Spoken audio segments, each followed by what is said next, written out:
Ada satu jenis penderitaan yang tak terlihat dari luar, tak membuatmu berdarah, tak membuat orang lain khawatir, tapi perlahan menggerogoti dirimu dari dalam.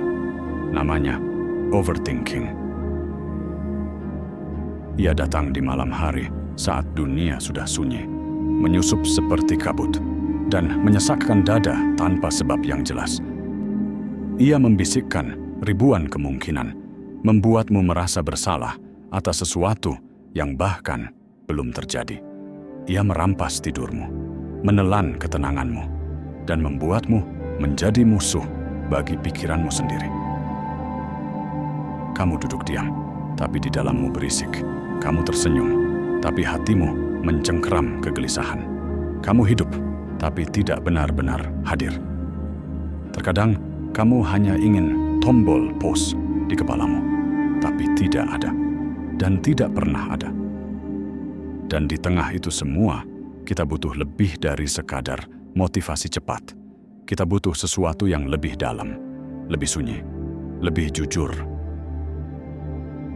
Di sanalah filosofi Stoik datang bukan sebagai pelarian, tapi sebagai lentera untuk menerangi bagian tergelap dari pikiranmu. Stoikisme tidak menawarkan pelarian dari realitas. Ia menawarkan kekuatan untuk tinggal di dalamnya tanpa hancur. Hari ini, kita akan menjelajahi 7 latihan Stoik untuk mengatasi overthinking. Bukan teori kosong, tapi cara hidup yang sudah diuji oleh waktu dan penderitaan. Bukan untuk membuatmu baik-baik saja secara palsu, tapi untuk membantumu diam dan benar-benar hidup kembali. Jika kamu ingin hidup dengan lebih tenang, lebih sadar, dan lebih kuat dari dalam, klik subscribe sekarang.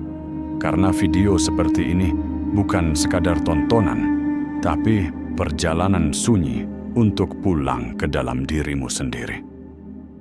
Setiap latihan yang akan kamu dengar hari ini bisa menjadi jangkar kecil untuk menghentikan badai overthinking dalam kepalamu. Tonton hingga akhir dan rasakan sendiri bagaimana stoikisme bukan hanya filosofi, tapi latihan nyata untuk jiwa yang lelah. Sekarang, tarik nafas yang dalam, dan mari kita mulai perjalanan ini bersama.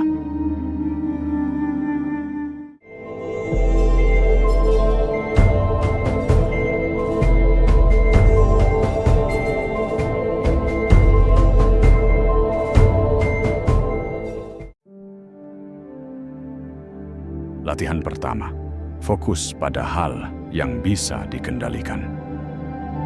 Overthinking sering dimulai dari satu titik. Kita mencoba mengendalikan sesuatu yang sebenarnya bukan milik kita. Kita ingin mengubah sikap orang lain. Kita ingin memastikan masa depan. Kita ingin hasil sempurna dari sesuatu yang bahkan belum dimulai. Tapi, seperti kata Epictetus, ada hal-hal yang tergantung pada kita dan hal-hal yang tidak tergantung pada kita. Masalahnya adalah kita sering hidup seolah semua tergantung pada kita. Kita terlalu sibuk menyusun strategi, skenario, dan harapan, tanpa sadar bahwa yang kita pertaruhkan adalah sesuatu yang tidak pernah bisa kita pegang. Kamu mengirim pesan ke seseorang yang penting bagimu. Sudah 5 jam tidak dibalas. Kamu mulai bertanya-tanya, apa aku salah ngomong? Kenapa dia berubah? Mungkin dia sudah bosan, atau ada yang salah dengan aku. Dan begitu saja, malam yang tadinya tenang berubah jadi perang batin dalam kepalamu sendiri. Padahal, kamu tidak bisa mengendalikan respon orang lain. Yang bisa kamu kendalikan hanya niatmu, tindakanmu, dan cara kamu menanggapi situasi itu. Kita mengira dengan memikirkan sesuatu terus-menerus, kita bisa mengendalikan hasil. Tapi kebenarannya, semakin kamu fokus pada hal yang tak bisa kamu kendalikan, semakin kamu kehilangan kendali atas dirimu sendiri. Epictetus tak lelah mengingatkan, Kebebasan sejati adalah ketika kamu berhenti berharap dunia akan berjalan sesuai kehendakmu dan mulai menyesuaikan kehendakmu pada dunia. Kamu bisa memberi yang terbaik, tapi kamu tidak bisa memastikan hasilnya. Dan itu bukan kegagalan, itu kenyataan. Saat kamu mulai overthinking, tanya dirimu, apakah ini bisa kukendalikan? Jika iya, apa satu tindakan kecil yang bisa kulakukan sekarang? Jika tidak, bisakah aku melepaskan dan kembali fokus ke dalam? Tulis itu. Ulangi setiap kali pikiranmu mulai memberontak. Ketenangan bukan berarti semuanya berjalan sesuai keinginanmu. Ketenangan adalah saat kamu tahu mana yang harus kamu pegang dan mana yang harus kamu lepaskan. Kamu bukan tuan atas dunia, tapi kamu bisa menjadi tuan atas dirimu sendiri. Dan itulah kemenangan paling sunyi, tapi paling membebaskan.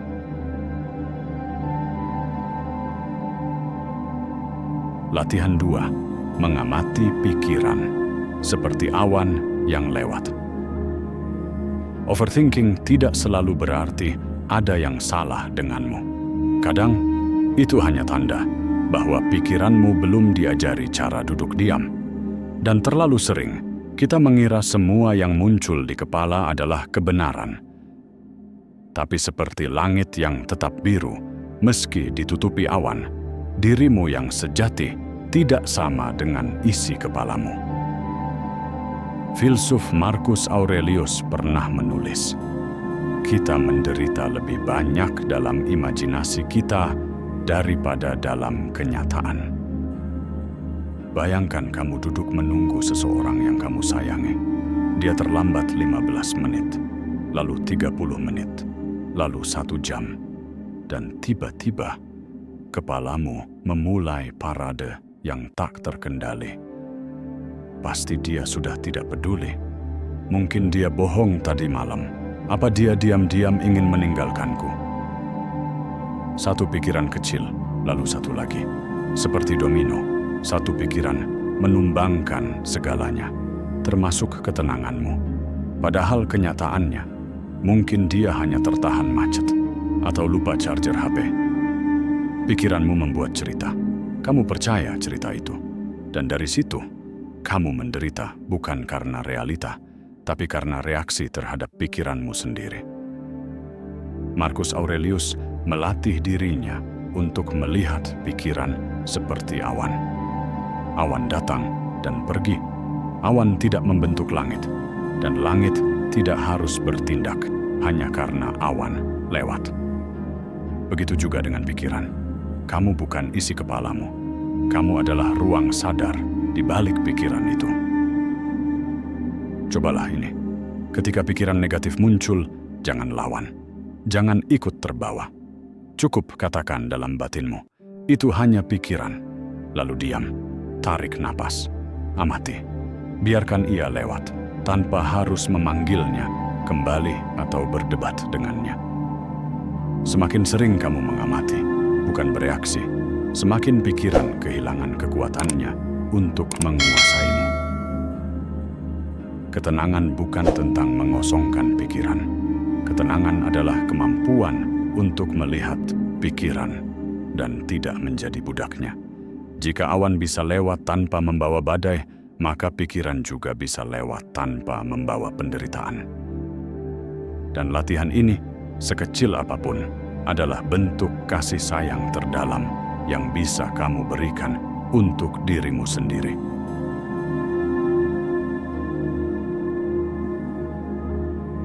Latihan 3. Rutinitas mikro untuk ketenangan. Kamu tidak perlu meditasi 1 jam, tidak perlu liburan ke pegunungan, tidak perlu hidup di biara. Karena ketenangan sejati bukan datang dari tempat tertentu, tapi dari ritual kecil yang kamu ulangi setiap hari dengan penuh kesadaran. Stoikisme tidak mengajarkan kita untuk mengandalkan momen besar, tapi untuk mengakar dalam kebiasaan kecil yang membentuk karakter. Filsuf Seneca pernah berkata, kita tidak mengontrol panjangnya hidup, tapi kita bisa mengontrol kedalamannya. Dan kedalaman itu dibangun dari hal-hal kecil yang kamu ulang dengan sadar. Bayangkan ini, setiap pagi kamu bangun, dan sebelum membuka HP atau mengecek dunia luar, kamu duduk, tarik napas, dan menulis satu kalimat saja.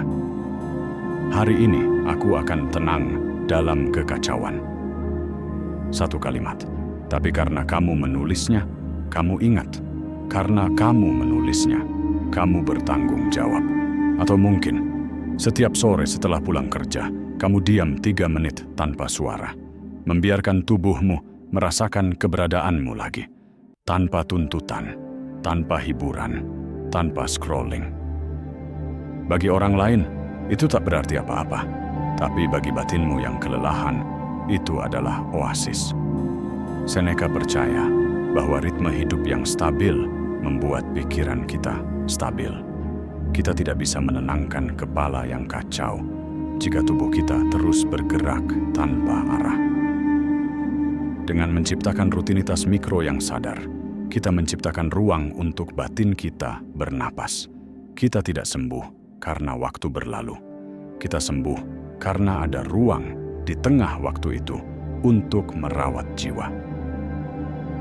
Tentukan satu ritual harian sederhana yang kamu ulangi setiap hari.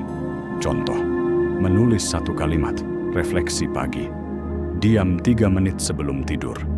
Minum air sambil bernafas dalam. Duduk 1 menit di bawah matahari pagi. Lakukan bukan untuk hasil, tapi untuk menghormati batinmu. Ketenangan tidak dibangun dalam sekejap. Ia dibangun bata demi bata, dari rutinitas kecil yang terus kamu jaga. Kebiasaan adalah arsitek tak terlihat dari jiwa kita. Dan ketika kamu mulai membentuknya dengan sadar, kamu sedang membangun rumah yang bisa kamu tinggali. Bahkan saat dunia di luar sedang terbakar. Latihan 4. Melepaskan kebutuhan akan kepastian. Overthinking sering tumbuh dari satu kebutuhan yang tak terpenuhi. Kita ingin tahu apa yang akan terjadi. Kita ingin memastikan semuanya berjalan sesuai rencana. Kita ingin menjamin bahwa orang ini tak akan meninggalkan, bahwa usaha ini akan berhasil, bahwa masa depan aman. Tapi semakin kita menuntut kepastian dari dunia, semakin kita menderita saat ia tidak menuruti kita. Filsuf Epictetus mengingatkan, kita menjadi terganggu bukan oleh kejadian itu sendiri, tapi oleh harapan dan keinginan kita atas kejadian itu. Ketika kamu sedang menunggu kabar penting, interview kerja, hasil pengajuan, keputusan dari seseorang, hari pertama kamu tenang, hari kedua mulai resah, hari ketiga otakmu sudah memutar 100 skenario yang belum tentu terjadi. Kalau dia tidak jawab, pasti buruk. Kalau gagal, hidupku berantakan. Kalau dia menolak, berarti aku tidak cukup. Tapi lihat baik-baik, belum ada keputusan. Tapi kamu sudah menderita. Bukan karena hasil, tapi karena kebutuhan untuk tahu sebelum waktunya. Overthinking adalah ketika kita mau hidup di masa depan, sekarang juga. Padahal kenyataan belum memberi jawaban, tapi kita sudah menyiksa diri dengan dugaan. Stoikisme mengajarkan bahwa ketidakpastian bukan musuh kita. Ia adalah kenyataan dari hidup itu sendiri. Epictetus berkata, jangan menuntut agar kejadian terjadi seperti yang kamu mau, tapi biarkan kejadian terjadi seperti seharusnya, dan cintailah kenyataan itu. Dengan melepaskan kebutuhan akan kepastian, bukan berarti kita menyerah, tapi kita berdamai dengan kemungkinan. Kita tidak lagi bergantung pada jawaban, tapi pada ketenangan batin saat menunggu. Cobalah kalimat ini saat overthinking mulai datang. Aku tidak tahu apa yang akan terjadi. Dan itu tidak apa-apa. Tulis. Ulangi. Hirup. Biarkan kalimat itu menjadi jangkar saat otakmu ingin lari ke masa depan. Ketenangan tidak datang dari mengetahui segalanya. Ia datang dari kemampuan untuk tetap hadir, bahkan saat kamu tidak tahu. Jika kamu menuntut kepastian dari dunia, kamu akan hidup dalam ketakutan. Tapi jika kamu melepaskannya, dunia akan kehilangan kuasa atasmu. Dan saat itulah kamu mulai hidup, bukan dalam bayangan masa depan, tapi dalam kedalaman momen ini.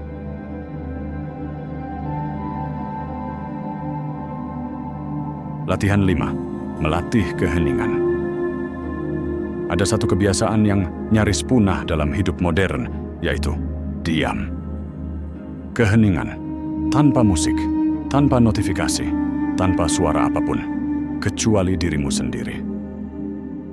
Kita telah dilatih untuk selalu terisi, selalu menyalakan sesuatu, selalu mengejar suara lain, karena kita takut menghadapi suara di dalam. Tapi para filsuf Stoik tahu, keheningan bukan kekosongan. Keheningan adalah tempat jiwa pulang. Pernahkah kamu duduk di kamar, tanpa handphone, tanpa musik, tanpa teman bicara, hanya kamu dan nafasmu sendiri? Awalnya terasa aneh, lalu tidak nyaman, lalu pikiran-pikiran mulai menyerbu. Kenapa aku begini? Apa yang harus kulakukan setelah ini? Apa aku sudah cukup berusaha? Dalam keheningan itu, overthinking muncul karena selama ini kita menekannya dengan suara, bukan memahaminya. Tapi diam bukan untuk membuatmu menderita. Diam adalah pintu untuk masuk ke dalam dirimu dan melihat apa yang selama ini kamu hindari. Zeno, pendiri Stoikisme, melatih muridnya untuk diam selama berhari-hari, hanya agar mereka belajar mengamati sebelum berbicara, merasakan sebelum bereaksi. Keheningan adalah cermin batin. Di dalamnya kamu bisa melihat ketakutanmu yang sebenarnya, luka yang belum sembuh, harapan yang belum diucapkan. Tapi lebih dari itu, di dalam keheningan, kamu bisa bertemu kembali dengan dirimu sendiri. Cobalah melatih diam selama 5 menit setiap hari, tanpa distraksi, tanpa tuntutan, tanpa tujuan. Cukup duduk, tarik napas dan hadir. Biarkan dirimu merasakan keheningan, bukan sebagai siksaan, tapi sebagai pelukan. Tiap menit kamu mampu duduk dalam sunyi adalah 1 menit kamu membuktikan bahwa kamu lebih kuat dari kegaduhan pikiran. Ketenangan tidak bisa dicari di luar. Ia hanya bisa ditemukan dalam keheningan yang berani kamu datangi. Ketika dunia terlalu bising, keheningan adalah bentuk pemberontakan yang paling kuat. Dan saat kamu berani diam, kamu tidak lagi reaktif. Kamu tidak lagi dikendalikan pikiran. Kamu menjadi pengamat. Dan dari sanalah kedewasaan batin mulai tumbuh. Latihan 6. Menulis untuk mengurai pikiran. Ada terlalu banyak yang terjadi di kepala kita. Dan salah satu alasan kita overthinking adalah karena kita tidak memberi ruang bagi pikiran itu untuk keluar. Pikiran yang tidak tertulis akan menumpuk, dan yang menumpuk akan menekan, lalu perlahan berubah jadi beban yang tak terlihat, membuat kita merasa berat, bingung, gelisah, tanpa tahu kenapa. Filsuf Seneca pernah menulis ratusan surat untuk mengurai pikirannya sendiri. Baginya, menulis bukan untuk pamer, tapi untuk menyembuhkan. Bayangkan, kamu sedang merasa lelah, bingung, dan cemas. Kamu tak tahu pasti apa yang kamu pikirkan. Yang kamu tahu hanya kepalamu berisik. Lalu kamu ambil kertas atau buka catatan ponselmu, dan kamu tulis semuanya tanpa sensor, tanpa tata bahasa, tanpa aturan. Aku lelah, aku takut gagal, aku ingin dimengerti, aku benci harus kuat terus. Kenapa aku belum tenang juga? Apa yang sebenarnya aku cari? Kenapa aku begitu keras pada diriku sendiri? 5 menit menulis, dan tiba-tiba kamu tahu, bukan dunianya yang berantakan, tapi kepalamu yang terlalu penuh. Dan tulisan itu adalah cara untuk mengurainya, bukan dengan logika, tapi dengan keberanian untuk melihat isi batinmu apa adanya. Stoikisme tidak menganjurkan kita memendam, tapi mengurai dengan jujur, dengan diam, dengan tulisan. Menulis adalah latihan untuk memisahkan antara perasaan dan kenyataan, antara asumsi dan fakta, antara luka dan makna. Kamu tidak harus menjadi penulis hebat. Kamu hanya perlu jujur pada kertas, karena kertas tidak menghakimi, dan seringkali kertas lebih pengertian daripada manusia. Lakukan latihan ini setiap malam sebelum tidur. 1. Tulis 3 hal yang mengganggumu hari itu. 2. Tulis apa yang kamu rasakan tanpa sensor. 3. Tulis 1 kalimat penguatan dari dirimu untuk dirimu. Contohnya seperti, hari ini aku merasa gagal. Aku takut dianggap lemah, tapi aku tetap bertahan, dan itu adalah kekuatan. Kamu akan kaget betapa banyak hal yang sebenarnya bisa kamu tanggung, asal diberi ruang untuk keluar dulu dari kepala. Kamu tidak bisa menyembuhkan apa yang kamu sembunyikan. Dan tulisan adalah bentuk kejujuran yang paling sunyi, tapi paling menyelamatkan. Ketika kamu menulis, kamu sedang memungut serpihan dirimu yang berserakan. Dan satu kata yang kamu tulis dalam keheningan bisa menjadi jembatan untuk menemukan kembali kedamaian yang hilang. Latihan 7.